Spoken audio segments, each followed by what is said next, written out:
Hi, welcome to another preview video. This time I have a party game for you, and this is Ding Dong, a game from a new company which is all about trying to scare off kids out of your porch, send them to the next door, to the next neighbor, or give them treats to satisfy their needs. Otherwise, they're going to come with pranks, either throwing eggs on your door, or toilet paper, or ringing the bell and going away. So this is a very fun, humoristic party game. It has very nice and beautiful art. This is an advanced prototype that I have in my hands. It's going to run on crowdfunding soon. I'm going to add a link in the description of this video so you can find more information about the game. So follow it through if you like what you see. And this is a game about actually a lot of take that mechanisms, a lot of preparing and hand management, and trying to make sure that you are not the one who gathers the most pranks and the most negative points. And there are clever ways for you to make it another person's problem, essentially, with the cards that you can play, with the decorations that you can use to scare them off. And the specific decorations are a scare for different type of kids. All is done in a very nice and fun and humoristic approach, so nothing is scary, nothing is there's no horror here, but the theme is Halloween, and it goes out really nicely on the game. And generally speaking, this is a game that can accommodate a lot of people. This is another thing that I enjoyed about the game, and has a very clever, quick decisions for you to make while you wait for another kid to come around the table and ring your doorbell, and you'll get to decide if you suffer the prank, which is negative points, and if it is your weakness, it will be double negative points, so you need to be extra careful. Or if you can make a small resource management and decide when to spend money on the market, Halloween market store, so you can buy specific decorations. You start the game with some decorations as well to scare them off, but then you have to exhaust and discard one of those decorations, or and keep the kid for a set collection, which will give you, of course, a lot of points. And this is increasing the more kids you scare of different type, so you cannot scare the same kid again. You gain more victory points, or you can just give them treats so that you can satisfy their hunger, and then just pass it on some other player. You decide which player is going to get that youngster ringing their bell, and of course you will do it very methodically, because you will see what the prank is the prank they're going to play, and what are the scare decorations or the treats the players have, because this is open information. So you can be very nasty, and there can be a lot of take that element in this, and this is something really nice in party games, essentially. So join me at the table. I'll show you how the game plays. I'll go through the details, and I'm going to add a link in the description of the video for the crowdfunding campaign. I'm also going to add quick timestamps for quick navigation, and let's come back after the end of this video for some final wrap-up about my first impressions from playing the game so far.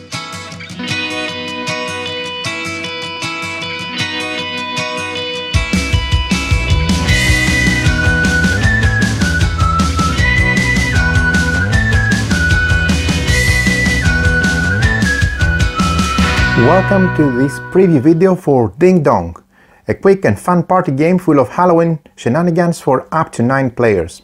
Players assume the role of grumpy adults on the night of Halloween that want to scare as many kids as possible away from their homes, and of course onto their neighbors. Ding Dong is based on a set collection, hidden information, interference, card play, and some take that, of course, mechanics to complement the Halloween pranks while being easy and quick to play. Each player has his own special powers, his own personal board, and a deck of cards to scare away the little pranksters.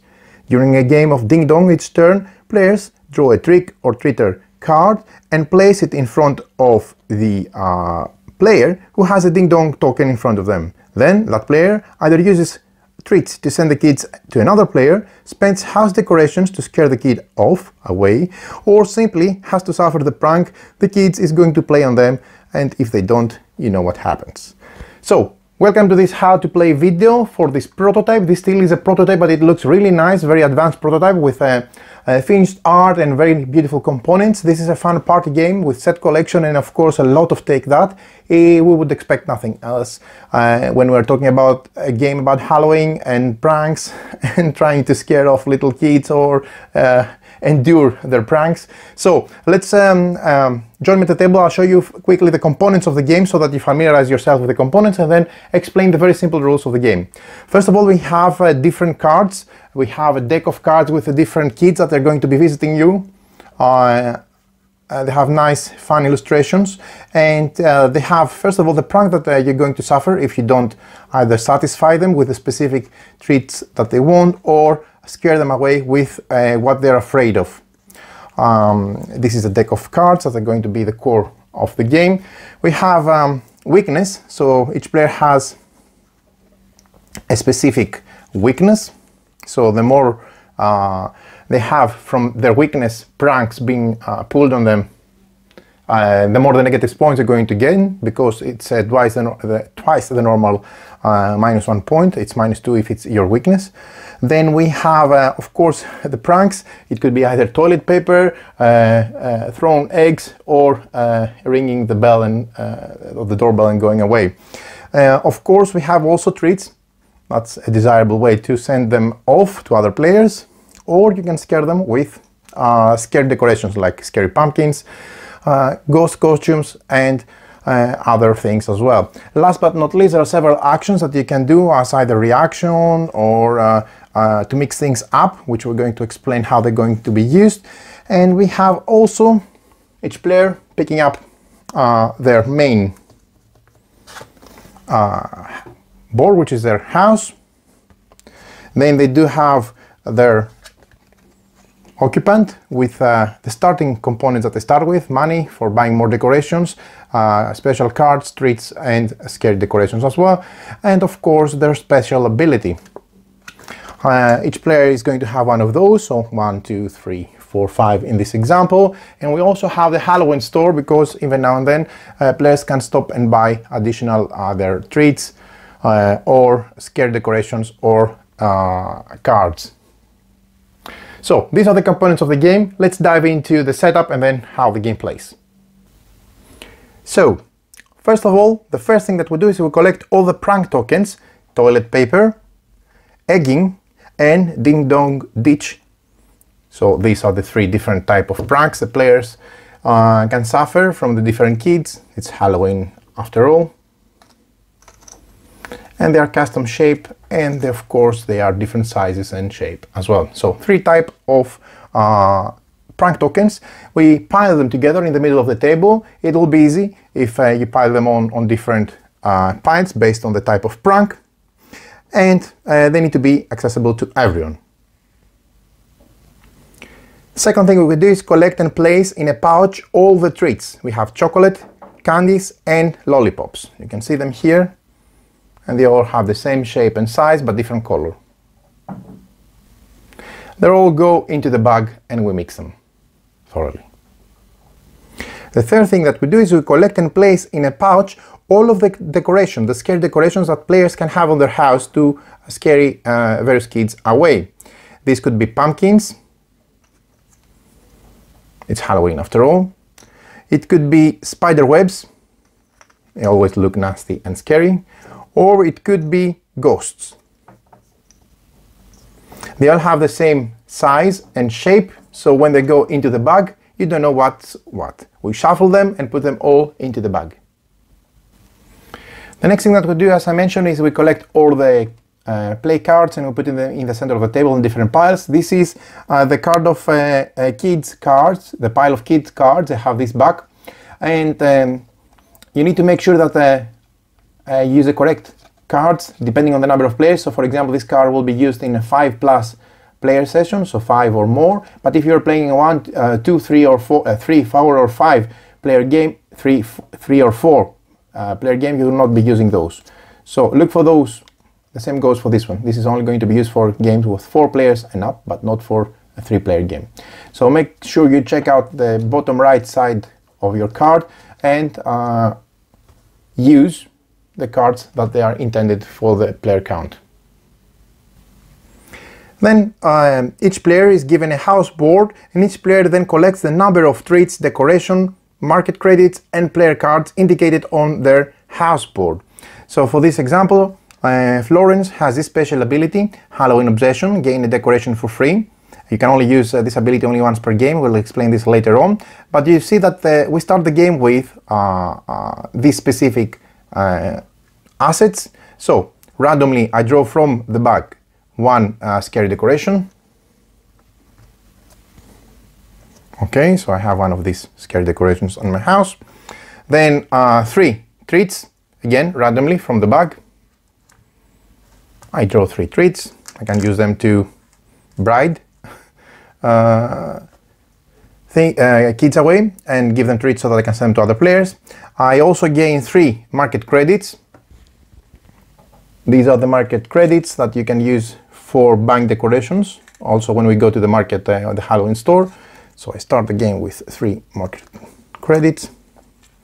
And the last thing that I have is 1 card from the special cards that we have that we can play, as we said, on different situations. So I draw one of those cards and keep it close by.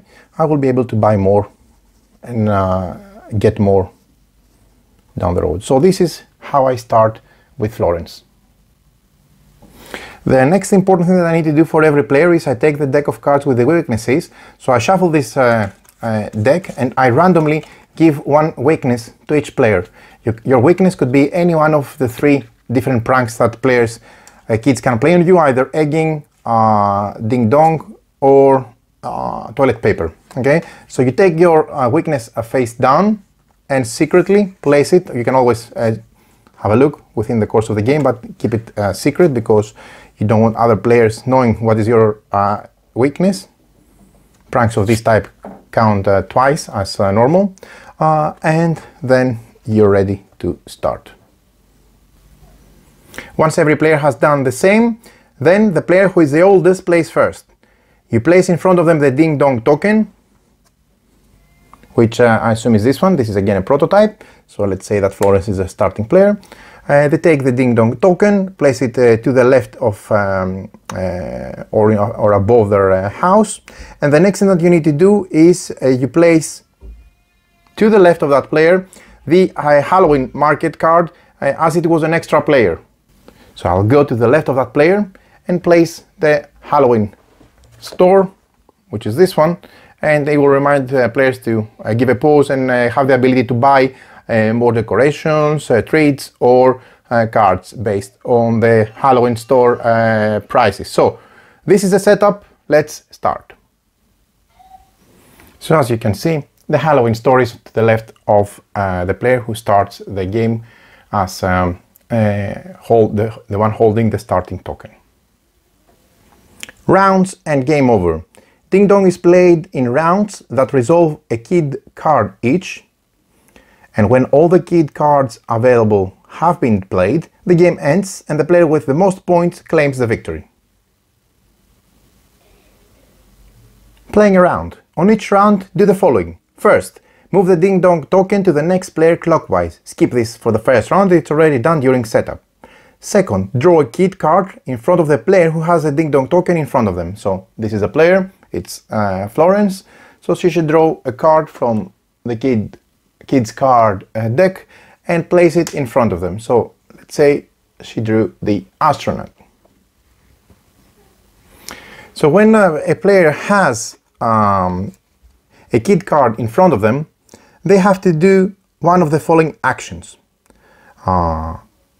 They can either accept your fate, their fate, and let the kid play a prank on them. They take a prank token that matches the one the kid card is showing and keep it on their house board. If they do, the kid moves to the next player clockwise compared to its current location. So, for example, Florence can accept her fate, and she will have a prank played on her from the astronaut. The prank is a ding dong ring and a ditch, how it's called. Then she will just take one prank, which is negative points for her, leave it on her house board, and then the kid will move from her door to the next player's door normally. That wouldn't be Mr. Wilson. Mr. Wilson is sitting on the right, so they would move to the next player clockwise. But in any case, I'm putting it in front of Mr. Wilson just not to change the setup of the camera now. Let's say Mr. Wilson was sitting on the left of Florence. If the kid had played his prank and then they're done, they move always clockwise to the next player.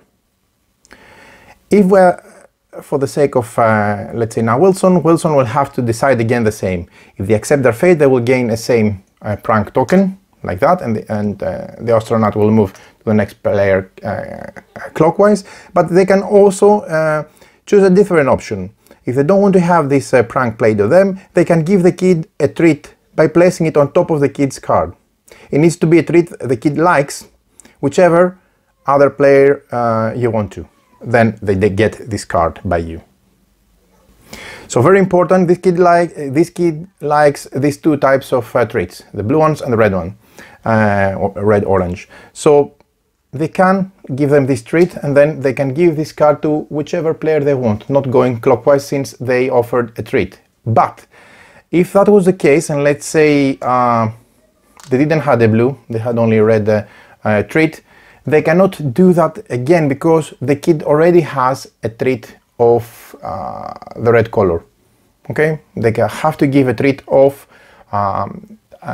the other options, if any. In this case, there needs to be a blue one because Mr. Wilson only has red, they cannot give it. Okay, so always, if you are deciding as an option to give a treat to the kid, then you need to make sure, first of all, the treat is one of the ones that they desire, so you have to check their icons, and second of all, there needs to be one that they haven't already have on them from another player.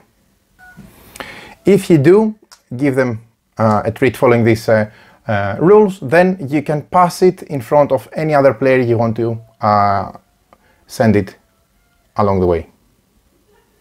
So either accept your fate, either give them one treat according to the rules I described, or another option is if the kid comes in front of you and you can either don't have the treats, or you are not willing to spend them, or you don't want to suffer the prank, then another option you can do in order to get rid of the kid is to scare them off with one of the decorations they are scared of. In this case, we see the astronaut is scared of the pumpkins, and Mr. Wilson is having one of those pumpkins, so they can spend one of those decorations matching what the kid is afraid of, spend it, send it out, and then they can scare the kid. If you do so, take the kid card in front of you, place the card below or somewhere close next to your player board so that you know that you have scared this kid away, and advance your marker on your player board by one step. So you're going to be winning, as you can see, victory points depending on how many kids you have scared away. Also, there is a set collection here because you cannot have the same kid again. If you scared the kid away, then you of course end the round. The round ends and a new round will begin. Also, optionally, you can play a player card from your hand. This may be at the end of the round if it moves. This may end the round if it moves the kid from your doorstep. It does not have to be out of turn, so it has to be during your turn. So if you want to play a card, unless it's a reaction, one of these cards has to be played during your turn when you're an active player. So you can examine your cards always and be able to play a card. So for example, this is a reaction, so you cannot play now this if you're an active player. Mr. Wilson still is an active player. But you can play, for example, this one. This is a scary quiet action. An active kid moves to the next player. You spend this card and then you send the kid, let's say you couldn't scare them, you couldn't give them treats or whatever, and then you send it to the next player. Okay, but in any case, those cards have to be played during your turn before it goes to the next player. Unless it's a reaction, when one player is playing one of these cards, you can play this out of turn as a reaction to prevent a shenanigan, for example. Another thing you can do during your turn, of course, is you can play your special ability. Send out the Admiral, score a kid without spending a decoration. So that's a nice send out the Admiral. You can only do your special action only once during your turn, so make it count when you really want to use it, so it has a big effect. And this is also optional that you can do during your turn. When the round ends, the Ding Dong token moves to the next player clockwise. So again, let's say it was above Mr. Wilson, the round ended, so it will go to the next player clockwise, so it will go to the player on his left. If the token moves to the Halloween market card, all players get to do one of the specific actions. So let's say this token moves clockwise. If it goes in front of the Halloween store card, each player gets to do one of the actions. Top up balance, increase your balance by $3 and draw a player card. So you do that. Or pay $3 and collect 2 treats from the pouch, randomly of course. Or pay $2 and collect a decoration from the pouch, again randomly. So every player is going to pick up one of those 3 options. They're going to execute it, and then play is going to continue normally with the next player, as we described before, taking a normal turn. Let me quickly show you all the different types of cards. At least in the prototype you have Revelation, which is a shenanigan, Security Alarm, which is a reaction, Kaboom, which is again shenanigan, denoted by the keyword here, Scary Quiet, which is an action, Last Year Treats, which is an action, and a Bag of Treats, which is a shenanigan. Again, take a look on those 2 different cards. They are related. We have the shenanigans and the Security Alarm reaction to prevent a shenanigan, to prevent one card of this type. You could be different than the Bag of Treats, for example. So in any case, as I said, remember before, we can play cards. So for shenanigans, some players' cards are reactions. These cards can only be played when another player has a shenanigan card against you during their turn. You cannot play them when it's your turn. So for example, if I'm holding this card, I cannot play it during my turn unless, because it's a reaction, unless someone who is an active player plays a shenanigan towards me, then I can cancel it with a reaction. That's really useful then. There's a big variety of kids, as you can see, with different traits, different pranks that they play, and of course they are scared of different things, which really adds a very nice set collection element, but also a very nice element of replayability and variability in the game. Game over. When the last kid card is resolved, the game ends and players should count their points. Here's how you're doing this. First of all, reveal your weakness card.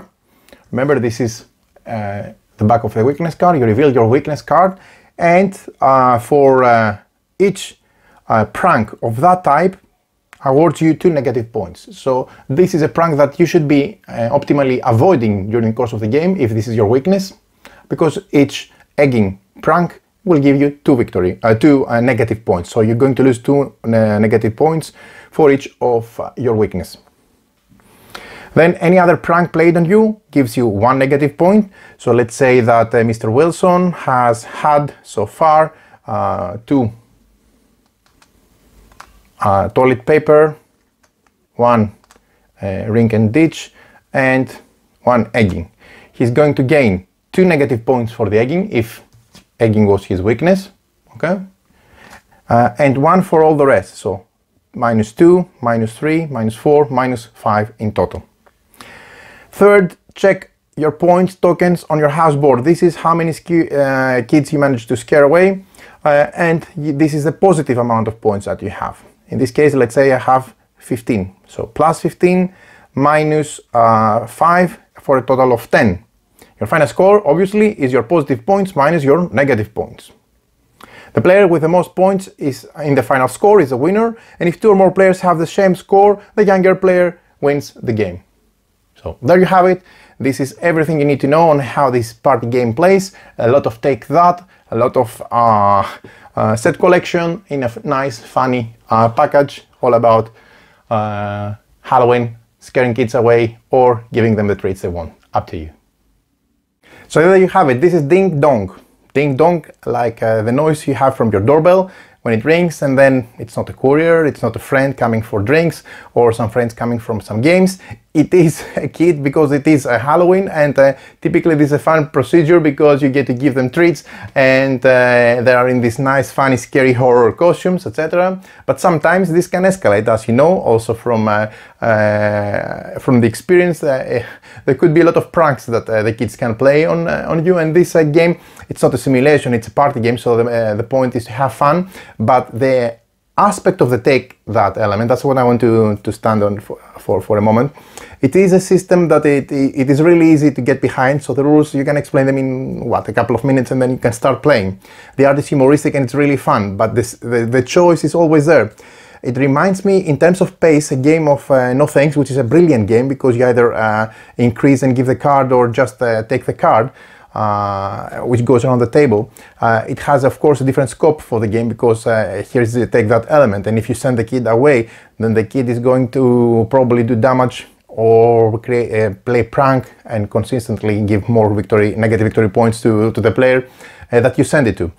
So there will be for sure some fights across the table. Of course, there will be laughs as well. So if you like party games with a lot of take that, maybe some funny talk, maybe trying to get it, at least not make it your problem, and that will be some other person's problem, then it will be a fun game for you. I think it really shines on the simple mechanics, the simple rules, the very nice, beautiful package. It's absolutely gorgeous. It gives an impression of a nice, cartoonish, funny, happy-themed game with a nice art, a nice component, by the way.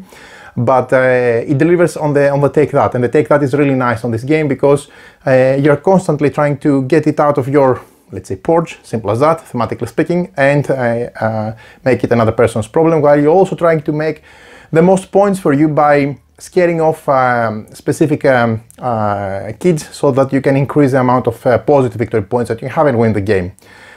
It can accommodate a lot of players, so it's good for high player counts as well. Very nice package, very nice decorations and art and components in general. So I think it's a very nice little package that it deserves for people to check it out. And this is Ding Dong. Careful, when you open the door, just be prepared. Either have some treats or have some scary decorations to scare them away.